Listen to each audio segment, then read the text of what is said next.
Dios Padre Santo, Señor, muy buenos días. Padre, venimos a ti, Creador del cielo y de la tierra, Creador del universo, del cosmos. Padre, venimos a ti, Padre, completamente agradecidos, Señor, de que podemos conocerte, Señor. Padre, pero más que eso, poder saber que somos parte de tu familia y que somos tus hijos, Padre. Padre Santo, gracias porque nos dan más de lo que merecemos, Padre, y mucho más de lo que necesitamos, Dios. Gracias, Padre, porque has enviado a tu Hijo Jesús a morir por cada uno de nosotros, Señor. Y hoy podemos realmente vivir una vida que no es de nosotros, pero una vida nueva, Padre, en ti. Padre Santo, yo te pido que el día de hoy seas tú en cada uno de los corazones, Dios. Padre, que seas tú preparando el terreno en cada uno de nuestros corazones para que la semilla que sea plantada, Padre, no sea arrebatada por Satanás. Padre Santo, que esta semilla que hoy será plantada, Dios, realmente pueda dar cosecha, Dios, y pueda dar una cosecha abundante, Señor. Padre Santo, te doy gracias por tu reino alrededor del mundo, Padre Santo, porque esta es tu familia, Señor. Y estamos completamente agradecidos, Dios, de que hoy podemos servirte y tenerte como Padre, Dios. Padre, llénanos de su humildad al escuchar las Escrituras, Dios. Abre nuestros oídos, Padre, tanto físicos como espirituales. Abre nuestros ojos físicos y nuestros ojos espirituales, Dios, y que hoy seas tú glorificado en esta prédica, Señor. Padre, habla a nosotros y todo esto lo oramos en tu nombre, Señor Jesús. Amén. Ahora sí, ¿quién quiere escuchar la palabra de Dios hoy? Vamos a ir a Romanos 12. Romanos 12 nos habla algo completamente increíble que tú y yo podemos hacer. En Romanos 12, versículo 2, vamos a entender un principio completamente increíble que Dios nos quiere enseñar. Romanos 12, versículo 2 dice así: no se amoldeen al mundo actual, sino sean transformados mediante la renovación de su mente. Así podrán comprobar cuál es la voluntad de Dios, buena, agradable y perfecta. No se amoldeen al mundo actual. ¿Qué quiere decir? No vivan como el mundo vive. ¿Qué quiere decir? No piensen como el mundo piensa. Pero dice, no se conformen a los patrones de esta era. ¿Qué quiere decir? No vivan como lo hace el mundo, nos dice la Biblia. Más bien, ¿qué dice? Más bien, sean transformados mediante la renovación de su mente. ¿Qué quiere decir? No piensen como el mundo, empiecen a pensar de una manera nueva y así podrán comprobar la voluntad de Dios, que es buena, agradable y perfecta. Sí. Hoy la Biblia tiene un mensaje para nosotros, y es que cambiar nuestra forma de pensar, cambiar nuestra cultura. ¿Qué quiere decir eso? El mundo te sienta unos patrones que tú tienes que seguir, y Dios dice, no. Tú no vas a seguir los patrones del mundo, tú vas a seguir los patrones de Dios. ¿Están conmigo, chicos? Y el reto es ese. El reto es comenzar a pensar diferente. Porque una persona que piensa como Dios, vive como Dios. Una persona que piensa como el mundo, vive como el mundo. ¿Por qué es tan necesario dejar de pensar como el mundo piensa y empezar a pensar como Dios piensa? Bueno, vamos a ir a Lucas 16. Y Jesús tiene una increíble respuesta para eso. En Lucas 16, versículo 15, dice así. ¿Están conmigo, chicos? Vamos. Dice, Él les dijo, Jesús está hablando acá, ustedes se hacen los buenos ante la gente. Ese es tú el día de hoy. Pero Dios conoce sus corazones.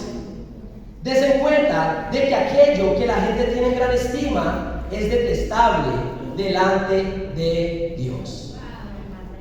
¿Por qué es tan importante empezar a pensar como Dios? Porque lo contrario a pensar como Dios es pensar como el mundo. Y como el mundo piensa, es detestable para Dios. ¿Están conmigo, familia? Lo vemos todo el tiempo en esta era. Lo que para el mundo realmente estima, Dios lo detesta. Pero el peligro es ese, que lo que el mundo ahora detesta es lo que Dios nos dice que tenemos que hacer.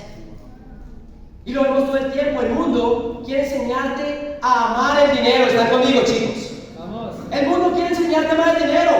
Dios te dice, el amor al dinero es la raíz de todos los males.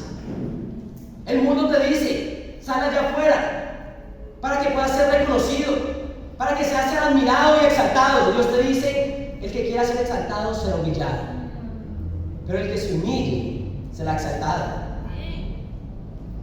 El mundo nos dice, vas primero tú, sigue a tu corazón, tú eres primero, después siguen los tuyos. Dios te dice no, primero Dios y después su familia.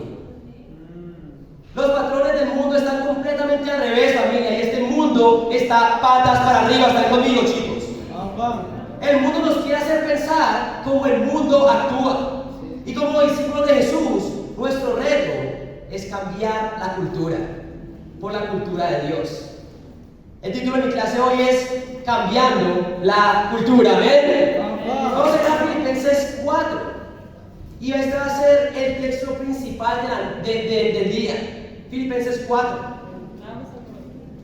Te quiero pedir el favor también que si puedes, pongas tu celular, dispositivo móvil en silencio, lo vas a apagar para que el día de hoy vamos a estar plenamente enfocados en la palabra de Dios. Cambiando la cultura. Vamos a ir a, ese es el título de mi clase, vamos a ir a Filipenses 4, vamos a leer versículo 4, dice así. Alégrense siempre en el Señor. Insisto, alégrense, que su amabilidad sea evidente a todos. El Señor está cerca, amén. ¿Quién está animado de que Dios está cerca, que Jesús pronto va a llegar, amén? Primer punto, la cultura de Dios es una cultura alegre y amable. La cultura de Dios es una cultura alegre y amable. ¿Qué nos dice la Escritura? Alégrense siempre en el Señor. Lo repito, por si no escucharon, alégrense. Que su amabilidad sea evidente a todos. El Señor está cerca. La Biblia nos llama a ser hombres y mujeres alegres. Amén. La amabilidad de un discípulo tiene que ser algo evidente. La alegría y la amabilidad es parte de la cultura de Dios. Vamos a ir a Proverbios 17, versículo 22. Proverbios 17, versículo 22.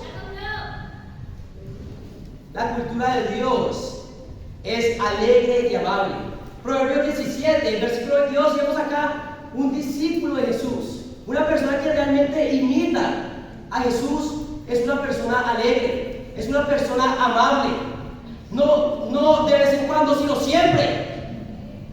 Y en Proverbios 17, versículo 22, la Biblia dice así: gran remedio es el corazón alegre, amén. Y lo hemos visto muchas veces, ¿verdad? Muchas veces cuando una persona cae enferma, mucho de su recuperación está basada en cómo realmente ella tome emocionalmente esta enfermedad. ¿Por qué? Porque la alegría realmente lo que hace es fortalecer el sistema inmunológico. Una persona que es alegre tiende a recuperarse más fácil de las enfermedades. No solo las físicas, también las espirituales. ¿Están conmigo, chicos? La alegría no es una opción. La alegría es la respuesta de entender que Dios está cerca. Pero siguiendo la escritura de Proverbios 17 dice así: gran remedio es el corazón alegre, pero el ánimo decaído, ¿qué hace? Seca los huesos. La alegría es el llamado de Dios para cada uno de nosotros. Y la cultura de Dios es una cultura alegre. Lamentablemente, muchos todavía no entendemos eso, ¿verdad? Y muchos hermanos y hermanas viven en la iglesia en un estado de desánimo y tristeza constante. Han creado una cultura en su vida completamente antibíblica y satánica, que es que el desánimo en sus vidas, el desánimo y tristeza constante. ¿Y qué es satánico? Porque realmente nadie quiere estar con un hombre o una mujer desanimado todo el tiempo. Y es contrario a lo que pasaba con Jesús. Todo el mundo quería estar con Jesús. ¿Por qué? Porque era un hombre alegre, era un hombre amable, un hombre lleno de Dios. ¿Están conmigo, familia? A veces, en la cultura del mundo, podemos romantizar el desánimo, podemos romantizar la depresión, y eso es satánico. ¿Por qué? Porque Dios nos dice: alégrense siempre, el Señor está cerca. No quiere decir que no te vas a poner triste si algo malo pasa, pero este constante estado de ánimo, de desánimo y tristeza no es de Dios. Yo realmente tuve el gran honor de nacer en un país increíble que se llama Colombia, ¿ven? Y Colombia, por si ustedes no saben, ha sido muchas veces premiado como el país más feliz del mundo, ¿ven? ¿Quién hace esa premiación? No tengo idea, ¿ven? Pero yo he podido nacer y crecer en este país, y Colombia es definitivamente uno de los países más felices del mundo. No importa si tienes mucho dinero o si vives en pobreza extrema, tú estás gozando de la vida, ¿ven? La amabilidad de un colombiano no la he visto en muchas partes. Tú vas a ciudades, a pueblitos en Colombia, y te atienden como si fueras en la cabeza de la familia, sin conocerte. La amabilidad y la alegría en Colombia son ¿qué? Son realmente algo que se puede ver. Y no estoy diciendo que los colombianos sean los más espirituales, para nada, no lo somos. Pero lo que estoy diciendo es que entiendo perfectamente cómo la alegría y la amabilidad puede cambiar realmente a las personas a tu alrededor, ¿amén? Porque la alegría y la amabilidad es como una luz, ¿verdad? Esa es tu luz. Esa es como nosotros, como discípulos, la luz que tenemos es nuestra alegría de entender que Jesús está cerca. La amabilidad realmente mueve corazones. Pero realmente muchos de nosotros hemos romantizado el desánimo y la tristeza. Esa es la cultura del mundo. Si tú te pones a ver, el desánimo y la depresión ahorita es rampante en el mundo. Hay más suicidios por depresión que jamás en la historia. ¿Pero por qué? Porque esta persona han adoptado la cultura del mundo. Es necesario, hermanos, que tú y yo cambiemos la cultura del mundo, pero no con tu desánimo y tu tristeza, sino con tu alegría y tu amabilidad. ¿Están conmigo, chicos? Hermanos que realmente me inspiran en su alegría y amabilidad, y tengo que hablar de eso, de nuestro hermano Joe Palomino, ¿ven? Joe Palomino está acá porque está sirviendo a los niños, ¿amén? Pero nuestro hermano John siempre anda con una sonrisa en su cara, y siempre que puede está sirviendo. Pero no es porque la vida de John sea fácil. No. Porque la vida de John no es fácil. Otra mujer que me inspira es nuestra hermana Marcela, ¿ven? Nuestra hermana Marcela es una mujer que derrocha alegría, se le ve en la cara. Está siempre dispuesta a amar y ser amable. Pero no es porque su vida sea fácil. No es porque su vida sea fácil. Y la alegría no viene de una vida perfecta. La vida no viene de una vida perfecta. Los estudiosos dicen que Pablo escribió la carta de Filipenses directamente desde la cárcel en Éfeso. Este hombre estaba en la cárcel cuando estaba escribiendo a los discípulos: alégrense siempre en el Señor. Le repito, alégrense, amén. Él entendía que la alegría y la amabilidad no venía de la situación de su vida, sino de entender que Dios, Jesús, es el Señor. Está conmigo, chicos. Primera de Tesalonicenses 5, vamos a ir allá. Primera de Tesalonicenses, capítulo 5, dice así. ¿Quién está alegre el día de hoy? Amén. Y en Primera de Tesalonicenses 5, versículo 16, dice así: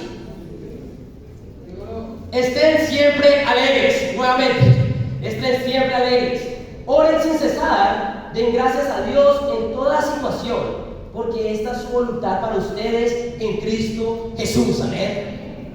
¿Cuál es la voluntad para nosotros en Cristo Jesús? Que estemos siempre alegres. Pero ¿de dónde viene la alegría si no es de una vida perfecta? Bueno, ahí dice: estén siempre alegres, oren sin cesar. La alegría viene de orar sin cesar. ¿Están conmigo, chicos? Muchos de ustedes conocen la escritura de Salmos 119. Dichosos los que guardan los estatutos de Dios y de todo corazón lo buscan. Alegres son los que buscan a Dios de todo corazón y oran a Dios en todo momento sin cesar. Entonces, ¿de dónde nace el desánimo y las tendencias depresivas? De no estar conectando con Dios constantemente. Una persona que no está constantemente conectando con Dios y buscando a Dios con todo su corazón es una persona desanimada. Es una persona que tiene la tristeza. Pero ¿de dónde viene realmente también la alegría? Bueno, versículo 18. Den gracias a Dios en toda situación. Viene de estar agradecidos. Una persona feliz es una persona agradecida. Como dicen por ahí, la gratitud cambia nuestra actitud. Una persona grata, una persona agradecida es una persona feliz. Y tú y yo, como discípulos de Jesús, tenemos el mayor motivo por el cual estar agradecido, que es Jesucristo y su sacrificio por nosotros, ¿verdad? ¿Quién el día de hoy está agradecido por lo que Jesús hizo por ellos? Amén.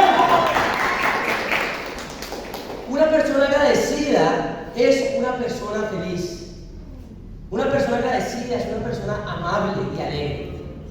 Hoy yo quiero preguntarte, familia, invitado el día de hoy, ¿qué cultura estás promoviendo tú? ¿La del mundo o la de Dios?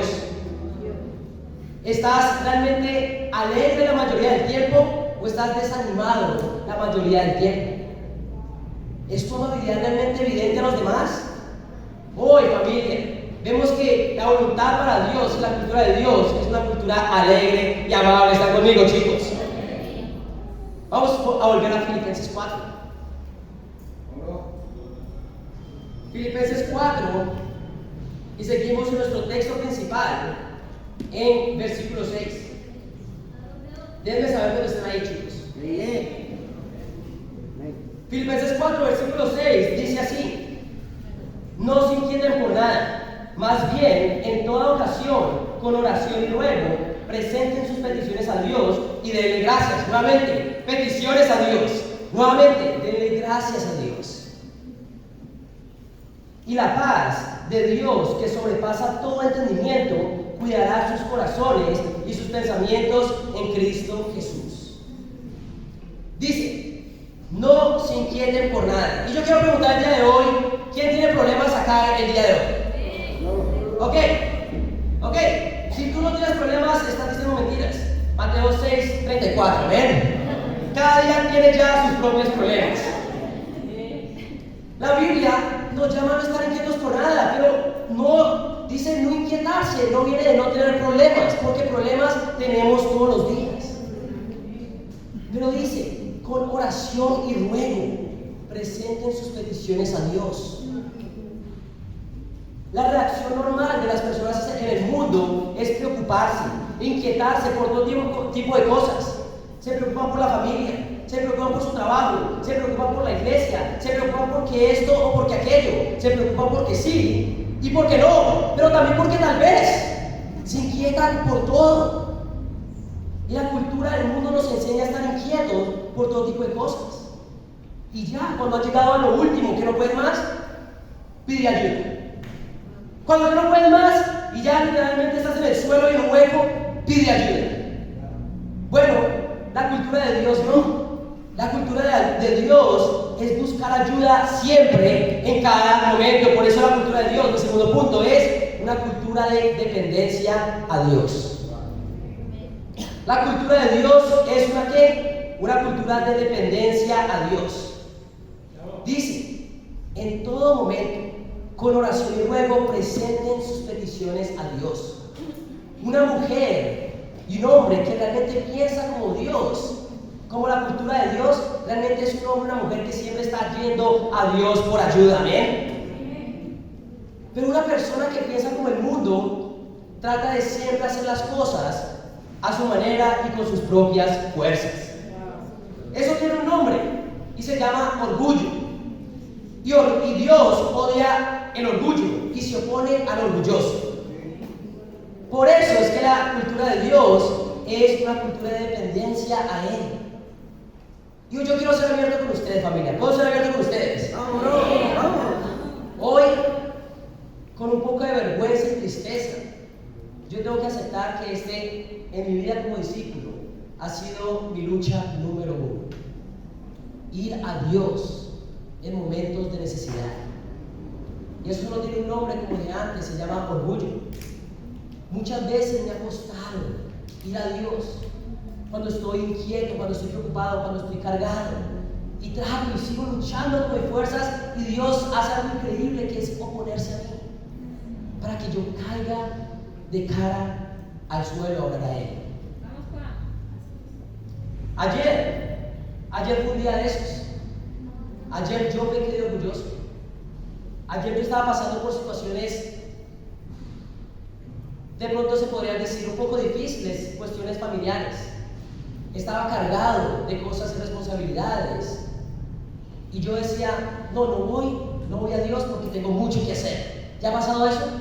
Dice, no vas a Dios porque hay mucho que hacer. Bueno, eso se llama orgullo. Y yo dije, no, tengo mucho que hacer. Y estaba cargado, tenía mucho que hacer. Pero ¿qué decidí hacer? ¿Qué decidí hacer yo cuando estoy desanimado? Me fui a dormir. El desánimo en mi vida me lleva a tirarme a la cama y dormirme. Y ayer tomé una siesta de 1 hora y media, realmente patrocinada por el desánimo. ¿Pero qué? Eso se llama orgullo, porque yo fui a dormir y no fui a Dios. El caso es que me levanto para ir al increíble devocional de casados. Y mi esposa me dice, ella se da cuenta de cuando su esposo está mal.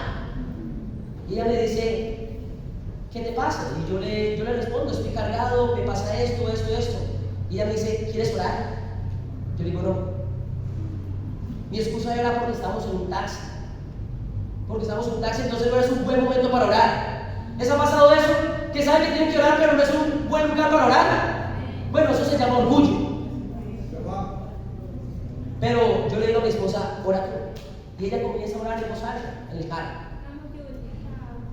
El caso es que ella me invita a orar y yo comienzo a darme cuenta de mi orgullo. Bueno, Dios como Padre quiere que vayamos a Él siempre. Por eso la cultura de Dios es la dependencia total de Él. Y una persona orgullosa es la que no le gusta sentirse vulnerable y no le gusta pedir ayuda. Y esa no es la cultura de Dios. El hombre o mujer independiente sufre de un caso severo de orgullo. Y personalmente Dios se opone al orgulloso. Vamos a ir a Hebreos 5. Hebreos 5.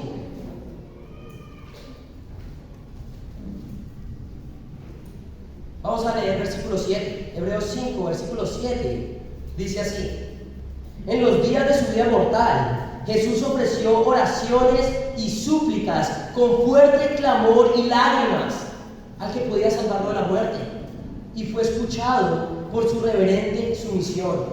Aunque era hijo, mediante el sufrimiento aprendió a obedecer, y consumada su perfección llegó a ser autor de su salvación eterna para todos los que le obedecen. Y Dios lo nombró sumo sacerdote según el orden de Melquisedec.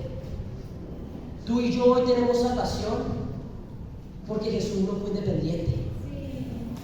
Tú y yo podemos realmente ser perdonados de nuestros pecados porque Jesús, en medio de su sufrimiento, no decidió ser independiente del Padre, pero se humilló ante Él y buscó ayuda al Padre con fuerte clamor y lágrimas.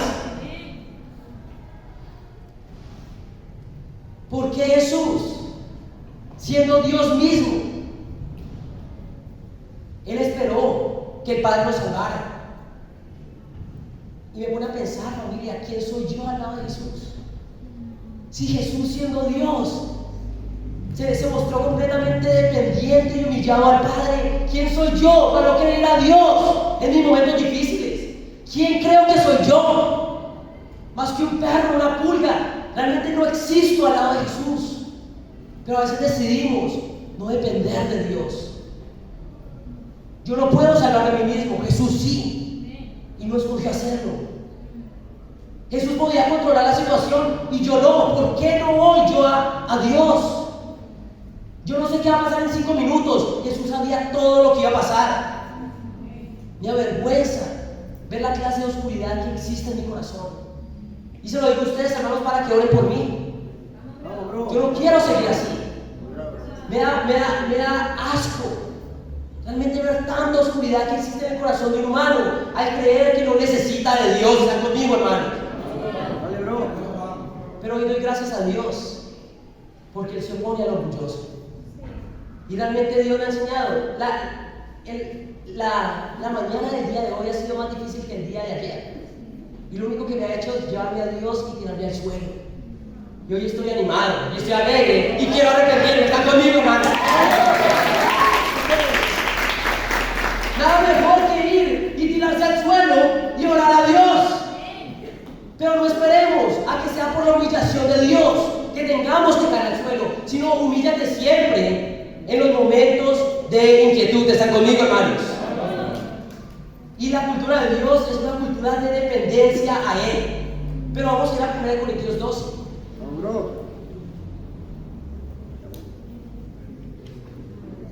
1 Corintios 12, versículo 12 dice así: de hecho, aunque el cuerpo es uno solo, tiene muchos miembros, y todos los miembros, no obstante ser muchos, forman un solo cuerpo. Así sucede con Cristo. Todos fuimos bautizados por un solo espíritu para constituir un solo cuerpo. Ya seamos judíos o gentiles, esclavos o libres, y todos se nos dio a beber de un mismo espíritu. Entonces acá nos está diciendo que la iglesia es como un cuerpo, ¿verdad? Es el cuerpo de Cristo. ¿Y quién es la cabeza? Lo vimos en la clase pasada, es Jesús, amén. Pero como cuerpo, como un buen cuerpo, está constituido de diferentes miembros, ¿verdad? Y pasa lo mismo con la iglesia. ¿Quién es parte del pueblo de Dios? ¿Quién es parte de la iglesia de Dios? Bueno, las personas que tienen el Espíritu Santo dentro de ellas. Cualquier persona que ha sido hecho un discípulo, se ha arrepentido, se ha bautizado, tiene el perdón de pecados y el don del Espíritu Santo. ¿Están conmigo, familia? Y empezamos a ser parte del cuerpo. Y esto es lo que dice la Biblia acerca del cuerpo. Versículo 21. El ojo no puede decirle a la mano: no te necesito. Ni puede la cabeza decirle a los pies: no lo necesito. Al contrario, los miembros del cuerpo que parecen más débiles son indispensables. Versículo 26. Si uno de los miembros sufre, los demás comparten su sufrimiento. Y si uno de ellos recibe honor, los demás se alegran con él. La cultura de Dios también es una cultura de dependencia ¿de qué? De la iglesia. Tenemos que depender de la iglesia. Muchos dirían: Juan Carlos, espera, eso suena bastante fanático. ¿Cómo así que la iglesia tiene que volver mi vida entonces?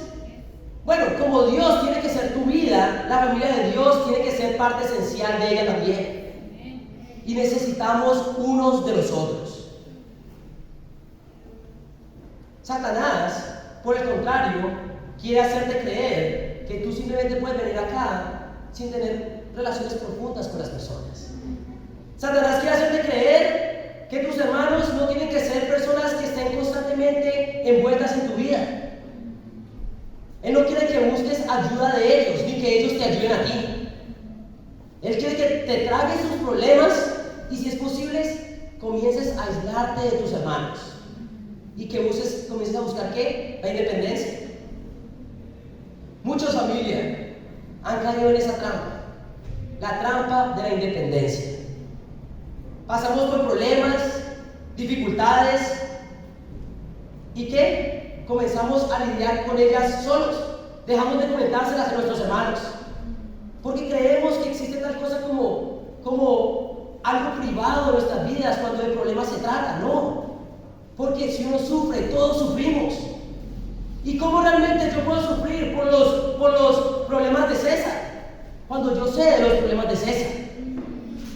Cuando ustedes realmente pueden comenzar a hablar por mí y estar conmigo en mi sufrimiento, cuando conocen mis sufrimientos. Pero muchos de nosotros sufrimos en secreto y estamos amargos porque estas personas no hacen nada. Pues porque tú no has abierto la boca. Porque aún todavía no entiendes que necesitas de tu familia espiritual. ¿Está conmigo, hermanos? O somos superficiales, no, solo está pasando esto.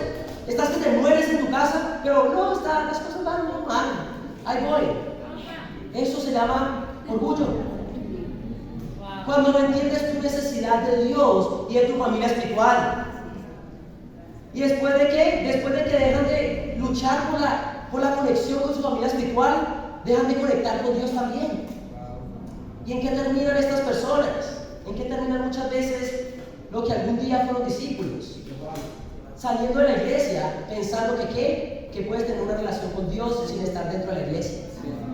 Eso es la mentira más grande. ¿No han oído esa mentira? No, yo soy todo con Dios, pero nada con la iglesia. Esa es la mentira más grande de Satanás. Bueno, no es más grande, puede que haya más grande, pero una muy grande, Sí. No, yo estoy con Dios, pero no estoy con la iglesia, no con iglesias. Entiendo, la religión daña a las personas, pero si estás con Dios, realmente estás con la iglesia. Porque si sales de la iglesia, dejas de estar conectado del cuerpo. Y si te desconectas del cuerpo, te desconectas de la cabeza, que es Jesús. ¿Están conmigo, hermanos?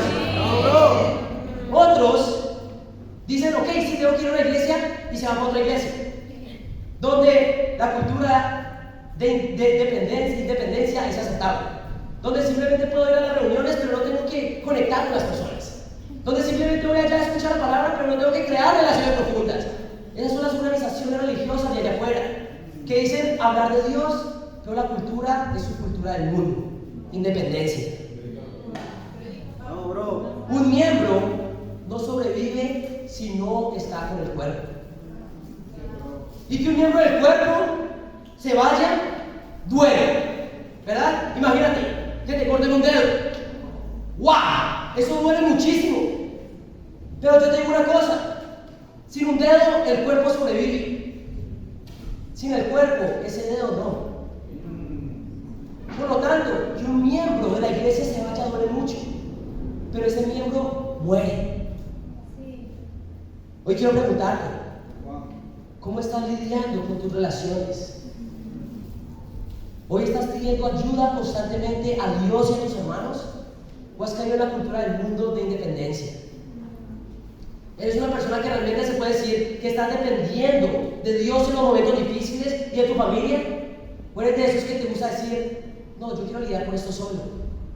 Lo que estás haciendo es creerle a Satanás. Hoy, la cultura de Dios es una cultura de dependencia. ¿Y quién está animado de depender plenamente de Dios el día de hoy? Amén. ¿Y quién está animado de que tenemos una familia espiritual que también podemos depender de ellos? Amén. Esa es la cultura de Dios. Volvemos a Filipenses 4.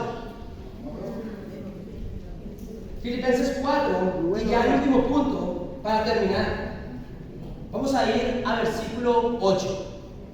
Filipenses 4, versículo 8 dice así: por último, hermanos, consideren bien todo lo verdadero, todo lo respetable, todo lo justo, todo lo puro, todo lo amable, todo lo digno de admiración, en fin, todo lo que sea excelente y merezca elogio.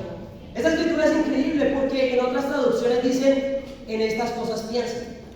En todo lo puro, piensen en esto. En todo lo que digno de admiración, piensen en estas cosas. Una persona feliz, una persona alegre, una persona que entiende su necesidad de Dios, es una persona que piensa todas estas cosas. Mi pregunta es, ¿esto es lo que estás pensando durante el día? ¿O estás realmente pensando durante el día lo opuesto a estas cosas? Versículo 9 dice: pongan en práctica lo que de mí han aprendido, dice Pablo. Pongan en práctica lo que me han aprendido, recibido y oído, y lo que han visto en mí, y el Dios de paz estará con ustedes. Último punto: la cultura de Dios es una cultura amorosa. La cultura de Dios es una cultura amorosa. Acá es increíble porque Pablo dice, todo lo que a mí han aprendido. ¿Qué quiere decir? Que Pablo se había enfocado en enseñarles. Dice, todo lo que a mí han recibido. ¿Qué quiere decir? Que Pablo está enfocado en darles. Todo lo que a mí han oído. Era porque Pablo estaba dispuesto a dar siempre, siempre y siempre. ¿Está conmigo, familia? Él cuidaba siempre de su familia espiritual. Los instruía, les enseñaba, les servía. Y Pablo era lo opuesto al egoísmo. ¿Qué es lo opuesto al egoísmo? Muchos creerían que es altruismo. Muchos creerían que es generosidad. Eso no es verdad. Lo opuesto a egoísta, completamente lo opuesto es Jesús. Y Jesús es Dios. ¿Y Dios es qué? Amor. Lo opuesto al egoísmo es amor. Por eso la cultura de Dios no es una cultura generosa. No, la cultura de Dios es una cultura amorosa. ¿Están conmigo, chicos? Eso es lo que quiere Dios, promover una cultura amorosa, como lo hacía Pablo y Jesús, que estaban siempre y siempre dando. Porque egoísmo es dejar a un lado, es poner el ego tuyo primero, pero amor es dejar tu ego a un lado para servir a los demás. Y eso no es generosidad. Eso es amor. ¿Están conmigo, chicos? Por el otro lado, Satanás quiere promover una cultura egoísta. Pero Satanás quiere que te enfoques en ti nomás. Porque una persona, cuando se enfoca solo en sí, no puede enfocarse en Dios. Una persona que se enfoca simplemente en sí no puede enfocarse en Dios, y esa es la trampa de Satanás. Busca que tu vida simplemente sea de lo que tú quieres, lo que es cómodo para ti, lo que te haga sentir mejor, porque eso no te va a permitir pensar en Dios. Por eso es que el mundo está como está. Ayer tuvimos un increíble devocional de casados, amén. Y fue increíble. Fue increíble, ¿por qué? Porque ahí estaban personas, matrimonios, aprendiendo de lo que realmente era el amor. El mundo no ha habido un rango de divorcios más grandes que el de ahora. ¿Qué quieren? El divorcio rampante en el siglo XXI. ¿Por qué? Porque la gente es egoísta. Pero realmente, cuando dos personas se enfocan en Dios, es que realmente pueden llegar a amar una a la otra. ¿Están conmigo, hermanos? Y estoy muy agradecido con Julio y Nico, que predicaron la palabra el día de ayer, ¿amén? Porque no solo con escrituras nos enseñaron que es posible amar, que el amor no es simplemente un concepto fantasioso, no, sino que es una realidad día a día en las personas que ponen a Dios primero, amén. Por eso el matrimonio en el reino de Dios es lo mejor que puede existir. Estar casado en el mundo a veces va a ser muy difícil, porque son dos personas egoístas, tratando de ser ¿qué? De amarse una a la otra. Eso no es posible. Satanás quiere promover esta cultura. Y yo quiero hablarle a la juventud del día de hoy, a los solteros, quiero hablarle también a los universitarios. No van a encontrar nada en el mundo. No hay mujer que valga lo suficiente afuera del mundo. No hay hombre que valga lo suficiente afuera del mundo si no es en el reino de Dios. Si una persona no es un discípulo o una discípula de Jesús, realmente no vale la pena. Hoy quiero hablarle a los solteros. Comiencen a mirarse los unos a los otros. Comiencen a abrir los ojos. Que un hermano no es lo que esperaba, tú tampoco. Que una hermana no es lo que esperaba, tú tampoco. Tenemos que empezar a abrir los ojos, Warriors. Tenemos que empezar a abrir los ojos, universitarios. Tenemos que empezar a pensar como Dios piensa. ¿Están conmigo, familia?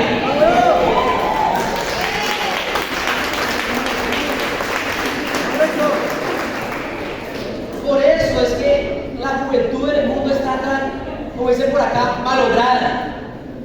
Porque están creciendo en un mundo que promueve el egoísmo.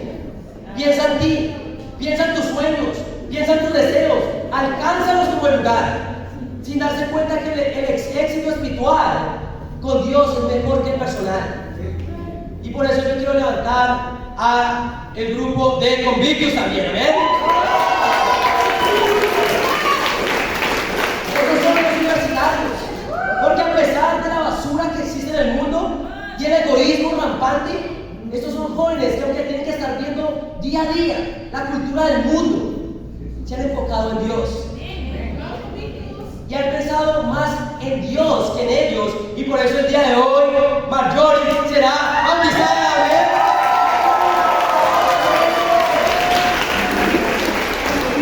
Porque una persona que se enfoca en Dios y en amar es una persona fructífera.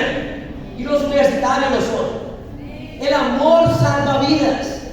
El egoísmo las condena.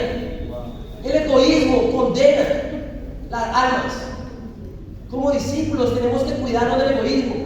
Porque si Satanás puede llevarte a enfocarte un poco más en ti, tú no vas a compartir con esa persona. Y el egoísmo condena a las personas. Porque si te enfocas un poquito más en ti, Satanás puede hacerte improductivo e inútil en el reino de Dios. Y asegurar que más y más personas vayan al infierno. Por eso es que lo contrario al egoísmo no es generosidad, es Jesús, es amor. Vamos a ir a Génesis 4.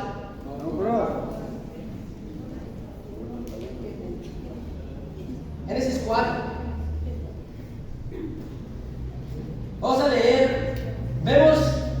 Les voy a dar un poco de contexto. Acá es los primeros hermanos de la historia, ¿verdad? Que son Caín y Abel, ¿verdad? Y ellos tuvieron diferencias, como muchos hermanos, pero había un hermano ahí que era un poco más egoísta que el otro. Pero vamos a ver en qué momento llegó, a qué nivel llegó su egoísmo. Vamos a leer versículo 3. Tiempo después, Caín presentó al Señor una ofrenda del fruto de la tierra. Abel también presentó al Señor lo mejor de su rebaño, es decir, los primogénitos con su grasa. Y el Señor miró con agrado a Abel y su ofrenda, pero no miró hacia Caín ni a su ofrenda. Pero por eso Caín se enfureció y andaba cabizbajo. Entonces el Señor le dijo: ¿por qué estás enojado? ¿Por qué andas cabizbajo? Si hicieras lo bueno, podrías andar con la frente en alto. Pero si hicieras lo malo, el pecado te acecha como una fiera lista para atraparte. No obstante, tú puedes dominarlos. Vemos acá a estos dos primeros hermanos de toda la historia. Y uno decide darle lo mejor a Dios, ¿verdad? Abel. El otro decide darle algo a Dios. El que le había dado algo a Dios comienza a ponerse triste, bravo, cabizbajo. Y eso pasa en la vida de cada uno de nosotros cuando estamos dando algo a Dios y no nuestro mejor. Una persona que está dando algo a Dios no es una persona feliz. Porque la felicidad viene como consecuencia de buscar a Dios con todo el corazón. ¿Amén? Y vemos acá, este hombre está cabizbajo. ¿Por qué? Porque él era egoísta con Dios. Él creía que él estaba haciendo lo bueno al darle algo a Dios. No, Dios no quiere algo, Dios quiere todo. ¿Y por qué? Porque esto nos sirve a nosotros. No es porque Dios pueda hacer algo con lo que nosotros le podemos dar, ¿verdad? La mentira más grande sería pensar que lo que tú le das a Dios, Dios no puede realmente le sirve para algo. O le puede negar o quitar a Dios. No, lo que tú le puedes dar a Dios, no le quita ni le pone a Dios. No, lo que tú le das a Dios tiene realmente un impacto en quién, en ti mismo. Cuando tú le das todo a Dios, tú realmente puedes ser feliz. Cuando tú le das algo a Dios, no es que a Dios le afecte, es que se afecta a sí mismo, eres tú. ¿Están conmigo, chicos? Versículo 8. Caín habló con su hermano Abel mientras estaban en el campo. Caín atacó a su hermano y lo mató. El Señor le preguntó a Caín: ¿dónde está tu hermano Abel? No lo sé, respondió. ¿Acaso soy yo el que debe cuidar de mi hermano? ¿Qué has hecho?, exclamó el Señor. Desde la tierra la sangre de tu hermano reclama justicia. ¿Qué pasó acá? Que Caín mató a Abel. ¿Por qué? Porque Caín era un orgulloso egoísta. ¿Y qué? Tenía envidia de su hermano que estaba dando lo mejor. A él no le importaba a nadie excepto él. ¿Y cómo demostró el egoísmo, el orgullo? Con esa frase: ¿acaso soy yo el que tiene que cuidar de mi hermano? La respuesta es sí. Tú y yo tenemos que cuidar de nuestros hermanos. Pero una persona egoísta no sabe hacer eso. Es una de las respuestas más egoístas de todas. Las respuestas a esa pregunta es sí, yo tengo que cuidar de mi hermano. Sí, es mi responsabilidad cuidar a mi hermano. Y la verdad, es la responsabilidad de cada uno de nosotros. Amén. ¿Cómo sabes si estás siendo egoísta o no? ¿Sabes cómo están todos los hermanos y hermanas de tu charla? ¿Sabes cómo están cada uno de ellos? Si te preguntan a ti acerca de tu hermano, puedes decir, sí, yo sé cómo está. ¿O no? ¿O vas a responder como Caín? ¿Acaso soy yo el que tengo que cuidar de mi hermano? ¿Acaso yo lo discipulo? Eso es ser egoísta. ¿Puedes decir con seguridad cómo están tus hermanos? ¿O estás más enfocado en cuidar tus intereses, seguir con tus inquietudes, que cuidar de tus hermanos? Un hombre que a mí realmente me inspira es nuestro hermano Rolando. ¿Amén? Rolando es increíble. ¿Porque él qué? Porque él se interesa por sus hermanos. Porque él sabe cómo está cada uno de los hombres y mujeres de su charla. ¿Pero por qué? Porque él está siendo amoroso, no egoísta. Él sabe cómo están sus hermanos, pero realmente sabe de dónde vienen. Les voy a decir el secreto a Rolando, pero no se lo digan a nadie. Su relación con Dios. Y ahí viene. Este hombre se levanta a las 4:30 de la mañana, ¿qué? A tener un tiempo con Dios todos los días. No importa si se acostó a las 9 de la noche o se acostó a las 11:30 porque tuvo un estudio bíblico o tiempo de discipulado con sus hermanos. Él está poniendo su relación con Dios por encima de sus intereses, y es por eso que él puede poner a sus hermanos por encima de sus intereses. ¿Están conmigo, familia? ¿Por qué luchamos con el egoísmo? Porque aún no hemos aprendido a amar. ¿A quién? A Dios. Para cerrar, familia, vamos a 1 de Juan, capítulo 4.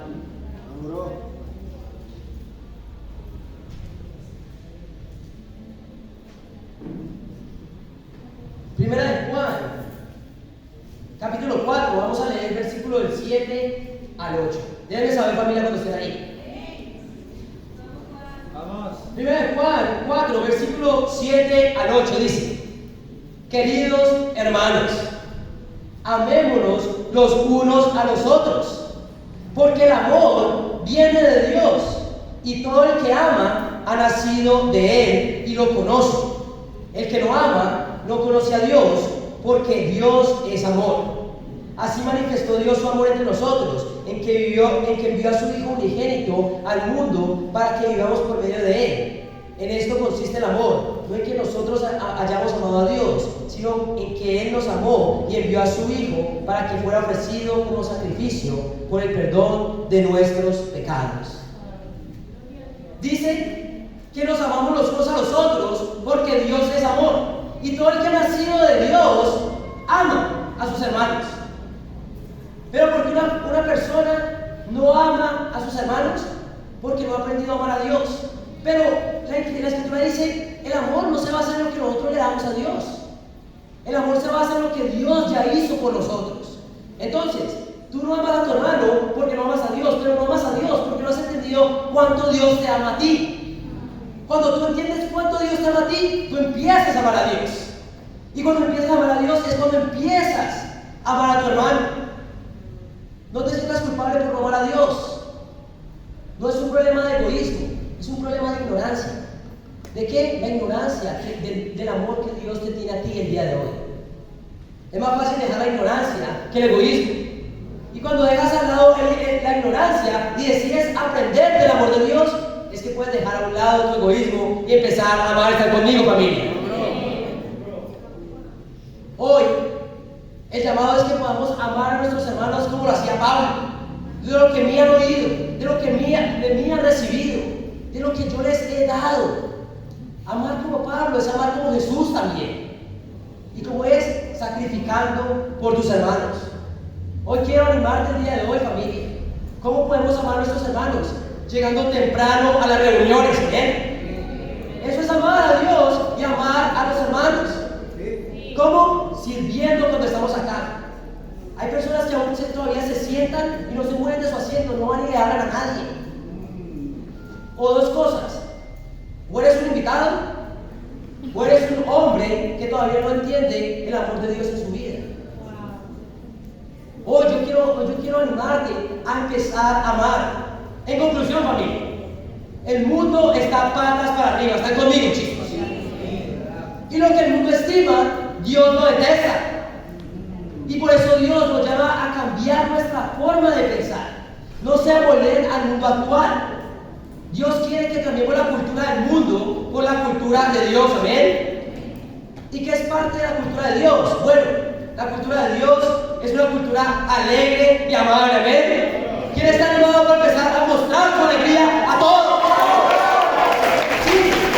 Nadie quiere andar con alguien amargo y desanimado todo el tiempo. La cultura de Dios es una cultura dependiente. ¿De quién? De Dios. Vamos a Dios en nuestros momentos difíciles. El mundo quiere que seamos independientes.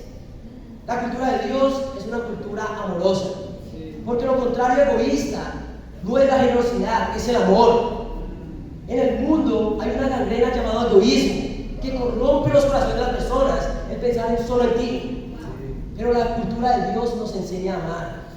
Y cuando tú empiezas a aceptar el amor de Dios, es que puedes empezar a amar a Dios y comenzar a amar a tus hermanos. Oye, familia, no nos dejemos engañar por el mundo y sigamos juntos viviendo y cambiando la cultura del mundo por la cultura de Dios, y que para Dios sea toda la gloria. Amén.